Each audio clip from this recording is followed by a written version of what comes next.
قائم بناؤ گے تو تمہارے ساتھ کیا ہوگا؟ انہوں نے ایک مثال دی ہے، ایک ایگزامپل دیا ہے۔ وہ فرماتے ہیں کہ ایک مرتبہ ایک چیل اور مینڈک میں ایک چوہے اور مینڈک میں دوستی ہوئی۔ مینڈک سمجھتے ہیں نا، بینگ جس کو ہم لوگ بولتے ہیں، دونوں میں دوستی ہوئی۔ دیکھیے مینڈک جو ہے وہ پانی میں رہنے والا جانور اور چوہا جو ہے یہ خشکی میں رہنے والا جانور ہے۔ کوئی تال میل ہے؟ مارو گھٹنا پھوٹے آنکھ، مارو گھٹنا پھوٹے آنکھ، کوئی تال میل نہیں ہے، دوستی اس سے کرے۔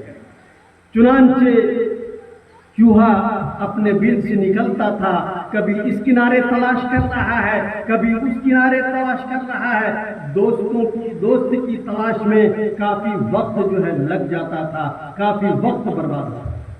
ایک دن دونوں دوست نے آپس میں مشورہ کیا کہ دیکھو ایک کام کرتے ہیں کہ ہماری اور تمہاری دوستی تو بڑی پکی ہے لیکن ملاقات میں بہت تاخیر ہوتی ہے، اس طرح کیسے کام چلے گا؟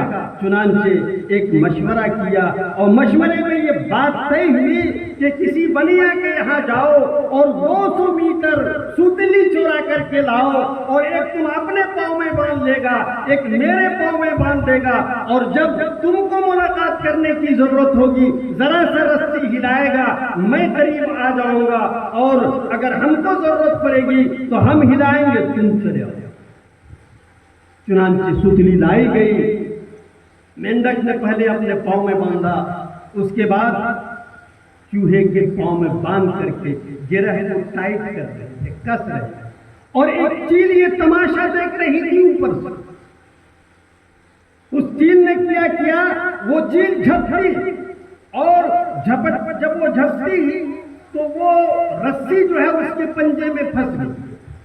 دونوں دوست کو وہ آسمان کی سیر کرانے لے کے چلے۔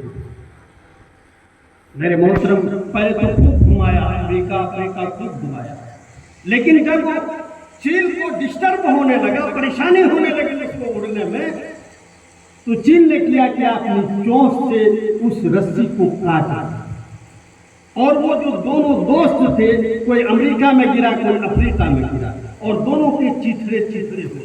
میرے محترم بزرگ دوستوں، مولانا روم فرماتے ہیں اگر تم غیروں سے دوستی کرو گے، ان کے طریقے کو اپناؤ گے، تو جو اس مینڈک کا حشر ہوا تھا، جو اس چوہے کا حال ہوا تھا، وہی ہوگا۔ اس لیے ہم لوگوں کو چاہیے، اللہ کے نبی صلی اللہ علیہ وسلم نے آپ کو ہم کو جو نمونہ دیا ہے، آپ کو ہم کو جو اسوہ دیا ہے، اس کو ہم اپنائیں۔ میرے محترم علامہ اقبال نے تو صاف کہہ دیا کہ کی محمد سے وفا نے تو ہم تیرے ہیں، یہ جہاں چیز ہے کیا لوح و قلم تیرے ہیں۔ فرماتے ہیں اگر تم حضور کی اطاعت کرتے ہو، حضور کے شعار کو تم اپناتے ہو، تو یاد رکھو دنیا بھی تمہاری ہے۔ اگر کسی کا لڑکا MBBS ڈاکٹر بن جاتا ہے، اگر کسی کا بیٹا MD بن جاتا ہے، کسی کا بیٹا بڑا افسر بن جاتا ہے، تو کیا کہتے ہیں کہ ارے ہم نے اپنے بیٹے کو اعلیٰ تعلیم دلوائی ہے۔ سماج کے لوگ بھی کہتے ہیں نہیں، اس کو اعلیٰ تعلیم دلوائی ہے۔ میرے محترم بزرگوں دوستو، یاد رکھیے وہ اعلیٰ تعلیم نہیں ہے، اعلیٰ تعلیم وہ ہے جس کو آپ ہر نماز میں پڑھتے ہیں، سبحان ربی یل اعلیٰ، سبحان ربی یل اعلیٰ۔ کیا مطلب کہ اعلیٰ تعلیم اگر ہے تو وہ قرآن کی تعلیم ہے، اعلیٰ اگر تعلیم ہے تو وہ اللہ کی تعلیم ہے۔ یہ دنیاوی تعلیم یہ ایک وسیلہ ہے، یہ ایک سبب ہے دنیا کے کمانے کا، یہ اعلیٰ تعلیم کبھی نہیں ہو سکتا ہے۔ میرے محترم پر یہ فرمایا، میرے محترم وہ کہتے ہیں کہ اے مسلمانوں، جس تعلیم میں تم الجھے ہوئے ہو اور جس تعلیم کو تم تعلیم سمجھ رہے ہو، یاد رکھو اگر تم نے اپنی اولاد کو وہ تعلیم دلوائی اور دین سے اس کو بالکل نابلد رکھا تو کیا ہوگا؟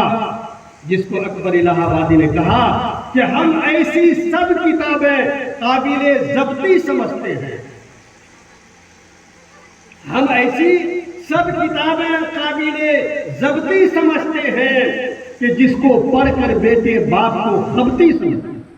کیا مطلب یہ ہے کہ جب تمہاری اولاد ڈاکٹر بن جائے گی، انہیں بڑا کوئی افسر بن جائے گا، وہ ماں باپ کو بے وقوف سمجھنے لگے۔ وہ ماں باپ کو کیا سمجھتا ہے؟ بے وقوف سمجھتا ہے۔ اس لیے میرے محترم بزرگوں دوستو، یہ جو اجلاس ہو رہا ہے، یہ جو اصلاح معاشرہ کا جلسہ ہے، اس کا مین مقصد یہ ہے کہ یہ جو آپ جہاں آپ بیٹھے ہوئے ہیں، یہاں پر مکتب یعنی قرآن کریم کی تعلیم کا جو ہے اجرا کیا جاری کیا جائے گا، اس کو شروع کیا جائے گا، اسی کے لیے یہ پروگرام کیا جائے گا۔